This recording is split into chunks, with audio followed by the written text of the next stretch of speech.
Hello mga kaguro, kumusta po?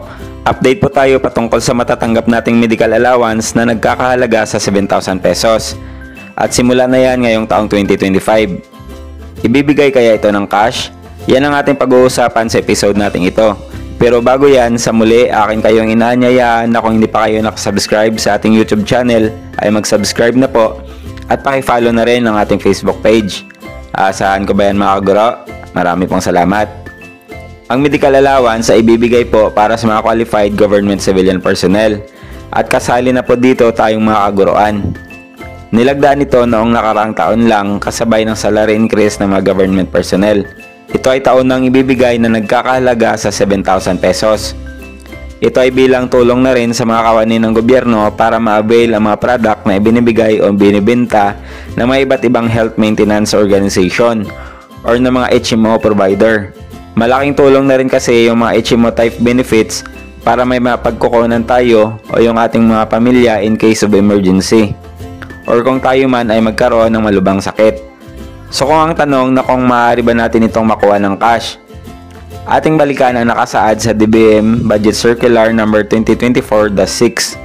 Ayon kasi dito sa Section 7 ng Budget Circular na ito, ang 7,000 pesos na medical allowance ay maaaring ma-avail in the form of HMO type product or pwede din in the form of cash. Ayon sa Section 7.1.1 na maaaring ang ating agency or organization na mismo ang pipili ng magiging HMO provider natin. At sila na mismo yung direktang magbabayad nito sa kanilang napiling HMO provider. Pero gayon pa man, may choice pa rin naman tayo na mamili ng sarili nating HMO product. Ayon naman sa Section 7.1.2, maaari nating makuha ang buong 7,000 pesos in cash at tayo na mismo ang pipili ng magiging HMO provider natin. Or kung mayroon na tayong HMO provider dati at pwede natin itong pagpatuloy. Ayon pa sa Section 7.1.3, ito ay maaaring cash din na makuha kung halimbawa mayroon kang mga medical expenses at nahihirapan kang makakuha ng HMO type products.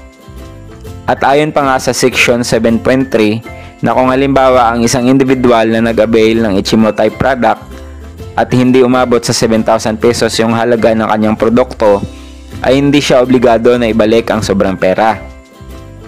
So ayan mga kaguro, ang sinasaad ng Budget Circular number 2024-6. So kung kayo ang papipiliin, ano yung mas gusto nyo?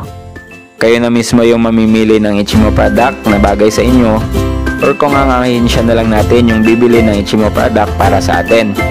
Comment mo nga sa ibaba. So hanggang dito na lang muna mga kaguro. Salamat po sa panonood.